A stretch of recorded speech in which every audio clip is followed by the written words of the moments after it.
that there was a problem with her health?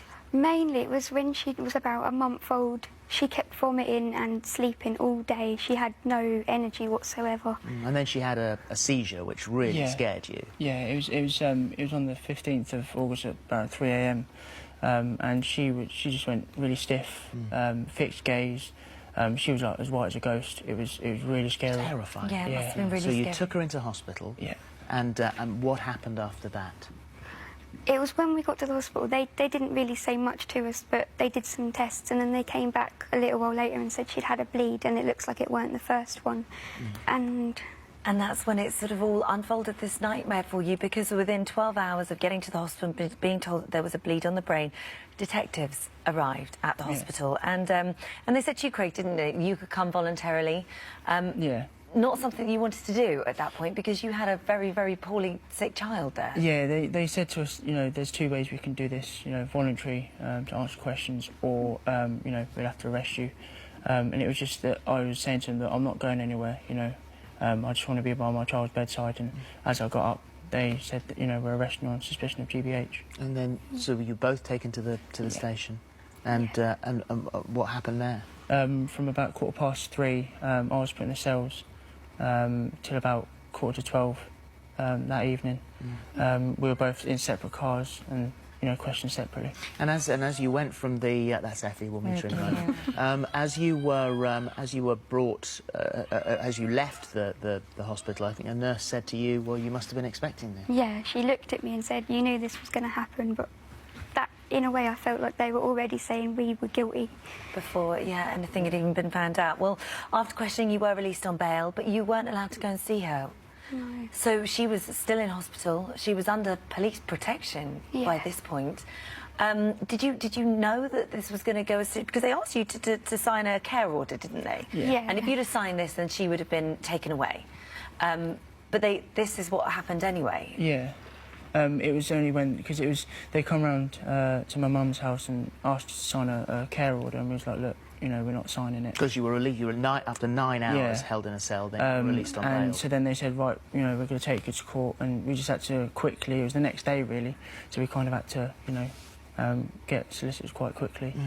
And at what point did you find out that she was actually going to be taken away from you? They didn't kind of explain that to us straight away.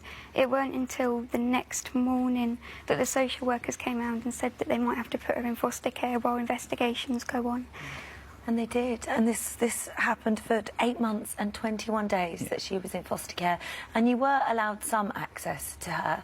Yeah. Not enough for new parents, when these first years, we all know, are the most important times for bonding and all of those moments that they change so quickly. And you had 3 times a week you were allowed to go see her. And were you allowed to hold her during that time? Yeah, we was allowed to do anything normal, just not take her out of the building. And it was this thing that you found called EDS in particular, and this was one of the other reasons that might be responsible for this bleed on the brain. So what is EDS? EDS, there's 6 types of EDS, and it's a connective tissue disorder. There's hypermobility, or with stretchy skin.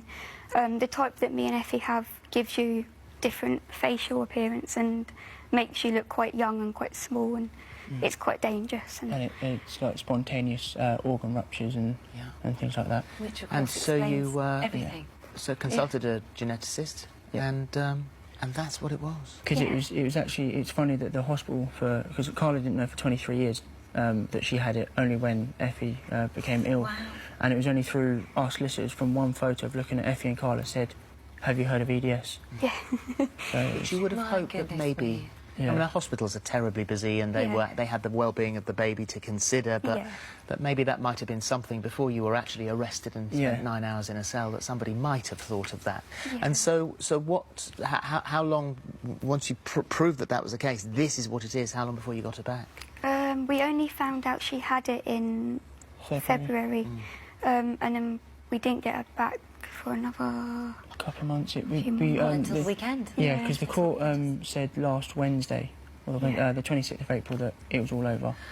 And then we thought, just to get everything ready, because the foster care has been so great to Effie, we said that they could, you know, hold on to until we've got the got the house sorted. And so what do you... let's bring her in. Let's bring Effie in whilst we chat. What, you know, what do you think could have been done better to prevent you as new parents going through all this?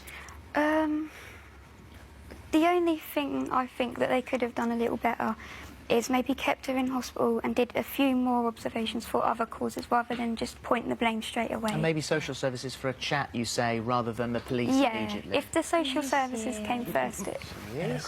Hello. She is absolutely gorgeous. And what was it like to have her home? Amazing. I bet it was. It felt so strange. Because you have missed out on it. You missed her first Christmas and you missed her saying her first words. And now you've got a whole lifetime of memories to create with her, haven't you? And you say that, you mentioned before when we were chatting that the foster carers were amazing. They so are, much so that, I mean, it actually was quite upsetting for them to hand her back. We've said to them that, you know, they're more than welcome to keep in touch and to come down when we're settled and, you know, have a cup of tea and stay in her life. Oh, well, that's really kind of you. She's